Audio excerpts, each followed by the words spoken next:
Hello दोस्तों, एक बार फिर से स्वागत है आपका मेरे यूट्यूब चैनल पे। दोस्तों, आज हम बात करेंगे ओशो जी के जीवन के बारे में। ओशो जी का जन्म 11 दिसंबर 1931 को मध्य प्रदेश के कुचवाड़ा गांव में हुआ। ओशो जी के पिता का नाम बाबूलाल और माता जी का नाम सरस्वती जैन था। बचपन में उनका नाम चंद्रमोहन जैन रखा गया था, लेकिन प्यार से उन्हें राजा बाबू बुलाया करते थे। उन्होंने अपना बचपन अपने नाना नानी के घर में गुजारा। दोस्तों, बचपन से ही ओशो जी बहुत तीक्ष्ण बुद्धि के और विद्रोही किस्म के इंसान थे। बचपन में कोई भी खेल खेलते समय वो उस खेल को पूरी चेतना से भर के खेलते थे और नदी में नहाना उनको सबसे अच्छा लगता था। एक बार नदी में गए तो कोई नहीं बता सकता था कि कब लौट के वापस आएंगे। इसके साथ साथ उन्हें पढ़ने का बहुत शौक था। वह एक दिन में 2-3 किताबें पढ़ देते थे। उनका अपने खुद के प्रवचनों में कहना ये है कि एक समय तो ये था जब वह घर में किताबें लाते थे। बाद में एक समय ऐसा आया जब उनका घर लाइब्रेरी लगने लगा। दोस्तों, विद्रोही होने के साथ साथ वह बहुत ही तार्किक थे और पंडित पुरोहित को शुरू से ही जपटी देते आए और अपने प्रोफेसर्स के साथ भी उनकी झड़प चलती रहती थी, जिसके कारण कई बार उन्हें कॉलेज से निकाला गया और कोई भी कॉलेज उन्हें लेने से इनकार कर देता था। फिर उन्होंने कॉलेज पे एडमिशन तो ली, लेकिन घर में बैठ के अपनी पढ़ाई पूरी की। दोस्तों, युवावस्था में उनकी एक सहेली हुआ करती थी जिसका नाम शशि था। इसके बारे में पूरी जानकारी के लिए आप ऊपर दिए गए कार्ड पे क्लिक करके वीडियो देख सकते हैं। और ओशो जी का कहना ये है कि 21 मार्च 1953 को एक बार ध्यान करते करते उन्हें समाधि की उपलब्धि हुई और अस्तित्व ने अपने सारे द्वार उनके लिए खोल दिए और अभी उनके पास कोई प्रश्न नहीं बचा था जिसका कि उत्तर उनके पास नहीं था।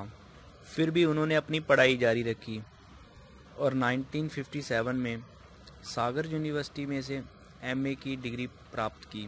फिर दोस्तों, उन्होंने जबलपुर यूनिवर्सिटी में एज ए लेक्चरर ज्वाइनिंग कर ली, लेकिन साथ ही साथ वह पूरे भारत में भ्रमण भी करते रहे और अपने संदेश को फैलाते रहे। दोस्तों, फिर उनका प्रवचन सुनने भारी मात्रा में लोग आने लगे। वह अपने प्रवचनों में प्रकृति के हर पहलू के बारे में बात करते थे, इसीलिए कई लोग तो उनकी निंदा भी करते थे। इसके साथ ही साथ उन्होंने अपने प्रवचनों में 100 से अधिक मेडिटेशन टेक्निक्स के बारे में भी बताया। वह मेडिटेशन टेक्निक्स अब भी उनकी किताबों में उपलब्ध है। भले ही उन्होंने अपने प्रवचन हिंदी और इंग्लिश भाषा में दिए, लेकिन अब उनके प्रवचन 50 से भी अधिक भाषाओं में ट्रांसलेट हो चुके हैं। अपने प्रचार का पसारा बढ़ाने के लिए 1974 में वह पुणे शिफ्ट हो गए। यहाँ पे उन्होंने एक अपना आश्रम बनाया, जहाँ पे ज़्यादातर लोग दूसरी कंट्रीज़ में से आते थे और उनके प्रवचन सुनते थे।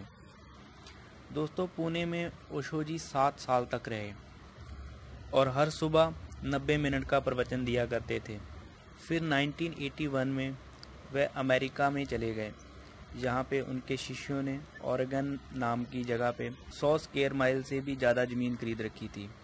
फिर धीरे धीरे करके उनके शिष्यों ने एक शहर बसा लिया वहाँ पे, जिसका नाम उन्होंने अपने प्यारे गुरु रजनीश जी के नाम पर रजनीशपुरम रख लिया। दोस्तों, ये शहर ऐसा था जो कि अमेरिकी सरकार के बिल्कुल इंडिपेंडेंट था। इस शहर के अपने हवाई अड्डे, बस अड्डे और अपने स्पोर्ट कॉम्प्लेक्स थे। यह बात अमेरिकी सरकार को बहुत सताने लगी। फिर उन्होंने मनगढ़ंत इल्ज़ाम लगा के ओशो जी को बंदी बना लिया और जब ओशो जी अमेरिकी कैद में थे तो अमेरिका ने उनको धीमी गति से असर करने वाला थैलियम नामक जहर दे दिया और साथ ही साथ अपने देश से देश निकाला दे दिया। तब ओशो जी 1985 में दूसरी कंट्रीज़ नेपाल, जमाइका, आयरलैंड और फ्रांस जैसे देशों में गए, लेकिन इन देशों ने भी अमेरिका के प्रभाव के अधीन उन्हें एंट्री नहीं दी। फिर 1987 में ओशो जी पुणे आश्रम वापस आ गए, जहाँ पर आकर उन्होंने फिर से अपने प्रवचन देने शुरू कर दिए और फरवरी 1989 में उनके सारे भक्तों ने मिलके उनको एक प्यारा नाम दिया, ओशो रजनीश। अमेरिका के द्वारा दी गई जहर के कारण उनकी तबीयत दिन बर दिन बिगड़ती गई और अंत 19 जनवरी 1990 को उन्होंने अपनी यात्रा पूरी कर ली। मरने से पहले भी उनका यही संदेश था कि उनकी डेथ को सेलिब्रेट किया जाए। और दोस्तों, पुणे में वह आश्रम अभी भी है, जिसे कि ओशो इंटरनेशनल मेडिटेशन रिसोर्ट के नाम से जाना जाता है। दोस्तों, वीडियो को लाइक करें, शेयर करें, और अभी तक अगर आपने मेरा चैनल सब्सक्राइब नहीं किया तो सब्सक्राइब करें और घंटे वाले बटन पर प्रेस करें ताकि आने वाली वीडियो का सबसे पहले आपको पता चल जाए। और कमेंट बॉक्स में अपने सुझाव जरूर लिखें।